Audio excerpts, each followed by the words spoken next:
Honey ട്രാപ്പിലൂടെ വൻ തട്ടിപ്പ്. വ്യവസായിയെ ഭീഷണിപ്പെടുത്തി 5 കോടി രൂപ തട്ടിയെടുത്തു. തിരുവനന്തപുരം നെയ്യാറ്റിൻകര സ്വദേശി റോഷ്നി സുരേഷ് ഉൾപ്പെട്ട 4-അംഗ സംഘത്തിനെതിരെ പോലീസ് കേസ് രജിസ്റ്റർ ചെയ്തു. 3 വർഷം നീണ്ടുനിന്ന സാമ്പത്തിക ചൂഷണമാണ് പുറത്തു വന്നിട്ടുള്ളത്.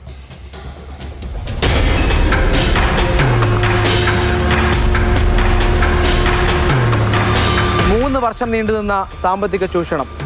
തിരുവനന്തപുരം നെയ്യാറ്റിൻകര സ്വദേശിനി റോഷ്നി സുരേഷ് 3 വർഷം കൊണ്ട് ഹണി ട്രാപ്പിലൂടെ തെലങ്കാന സ്വദേശിയിൽ നിന്ന് കവർന്നത് 5 കോടിയിലധികം രൂപയാണ്. ഈ വാർത്ത ഞെട്ടലുളവാക്കുന്നതാണ്.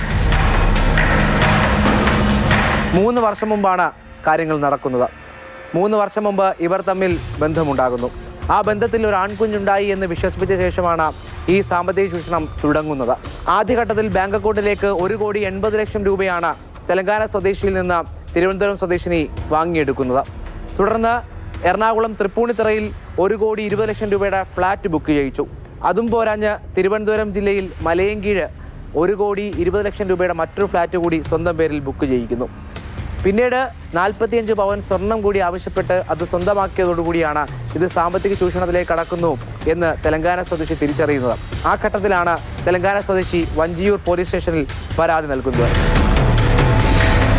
പരാതിയെ തുടർന്ന് നെയ്യാറ്റിൻകര സ്വദേശിനി റോഷ്നി സുരേഷ് ഉൾപ്പെടെ 4 പേർക്കെതിരെ പോലീസ് FIR രജിസ്റ്റർ ചെയ്തിട്ടുണ്ട്. ഈ ചൂഷണം 2023 മുതൽ തുടരുകയാണെന്ന് പോലീസ് അറിയിക്കുന്നുണ്ട്. എന്തായാലും ഇത്രയും വർഷം നീണ്ടുനിന്ന ഒരു ചൂഷണം അത് എല്ലാവരെയും ആശ്ചര്യപ്പെടുത്തുകയാണ്. ഇത്രയും വർഷത്തിലൂടെ പ്രതികൾ 5 കോടിയിലധികം രൂപയാണ് കവർന്നിരിക്കുന്നത്. ഹണി ട്രാപ്പിന്റെ വലയിൽ കുടുങ്ങി ഇപ്പോഴും ആളുകൾ പറ്റിക്കപ്പെടുന്നു, സാമ്പത്തികമായി ചൂഷണം ചെയ്യപ്പെടുന്നു എന്നത് അവസാനിക്കാത്ത കഥയെ തുടരുകയാണ്.